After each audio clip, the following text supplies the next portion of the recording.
Ray, Coach. Yeah, huge credit to Central Florida and Coach Dawkins. They had their guys ready to play, and they played with a heck of a lot more discipline than we did tonight. You know, I told our guys before the game it was going to be a physical battle, and winning on the road in this league, you got to have a lot of discipline, and you know, with the physicality in which they play, we can't just put our head down and you know, try to go through people. We got to share the ball. And we didn't have the discipline to execute our game plan, but credit to Central Florida and Coach Dawkins and how he prepared his team and prepared them to win. Questions, please. Talk about the discipline that UCF had.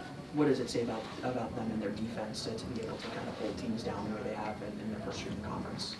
Yeah, they've done an excellent job. I mean, they're right up there with anybody else in our league in terms of their physicality and the way they play and the way they're locked in defensively. So, you know, I know in the past they've had struggles to score on the offensive end. They sure didn't have many struggles against us today by any means, but they scored the ball well and efficiently, and they were the aggressors from the jump.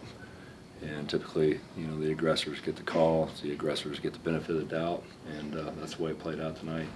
Equal number of turnovers, but the Knights did a better job of capitalizing on that. Yeah, they were going downhill. I mean, they were going downhill. 24 fast break points to 6. It's a pretty alarming stat. So, yeah, they took advantage. Every time they got a run out, they took advantage and they converted. So, yeah, 24-6. It's a hard one to overcome.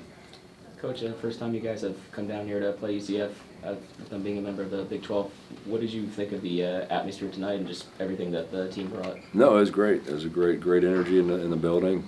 Students were, you know, they were locked in from the beginning. It was a good atmosphere. Just it looks like they fit in just real well with the Big 12 and those home venues in the Big 12 and that home court advantage. RayQuan Battle came in averaging close to 20 a game. I know seemed like he was kind of limited in the first half, took a hard hit. What happened tonight? Obviously before he got ejected, but why was it difficult for him tonight? Yeah, he got frustrated. I mean, they were putting a lot of pressure on him and doing everything they could. They did an excellent job of taking him away, but you know, that's going to happen in this league, and especially, you know, the one thing he did do well is he shared the ball. It looks like you know, he had well, I'm looking at the wrong guy, but he was frustrated.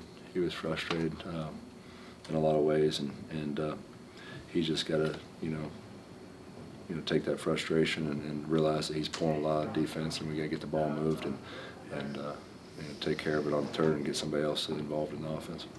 This season, UCF has struggled getting started early on offense, but showing from the stats, they never trailed this game. How hard was it to fight back after UCF got off to a good start? Yeah, I mean, we couldn't get any momentum. You know, we were trying to chip away here and there, but we just couldn't find that.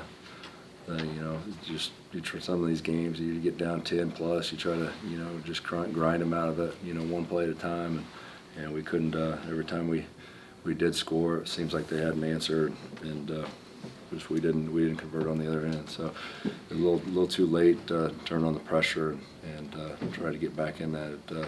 Just you know, we probably cut it when that was the largest lead there.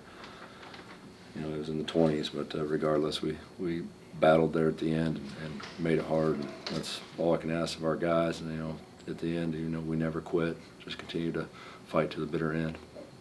Coach, you've been around Big 12 basketball for a very long time. What would you say it takes to succeed in this conference in basketball, and did UCF exhibit any of those characteristics tonight? Well, first and foremost, you take care of home court. That's you know, we've both said for years, you have a chance to win this league if you hold serve at home court, on your home court, and defend your home turf, and then if you can split on the road, you have a heck of a chance. But you gotta have a short memory. You know, if you lose a game, you can't you know, hold on to that. You got to turn the page. You know, these games come at you fast, so you got to game plan, get ready for the next one. Have a short memory. So you learn what you can learn from the previous game, but turn the page quick. You can't hang your head, or you know, if you drop a tough one. What stands out most to you about UCF's defense in this one? Just their physicality. You know, their size and strength at every position. It makes it hard for guys going downhill. You know, it's a physical game out there, and we didn't create a lot of advantages. So, you know, we told the guys, you know, prior to the game, we got to do a better job with shot fakes and pump fakes, and they got two really good erasers down there that we didn't capitalize. You know, a lot of times you can get those guys up and make the right play. Probably kick-out's probably just as good as anything, but they do a heck of a job protecting the rim. How did losing RayQuan late in the game affect your guys' play at the end? At that point, I mean, I think those guys that came in and replaced him did just as good as anything. So I don't know that it affect us in one way or another. One of the household names so far this year for UCF is Ibrahimo. He leads the Big 12 in blocks per game. He had 14 points and had 12 rebounds and 3 blocks. How hard is it to penetrate the paint with him?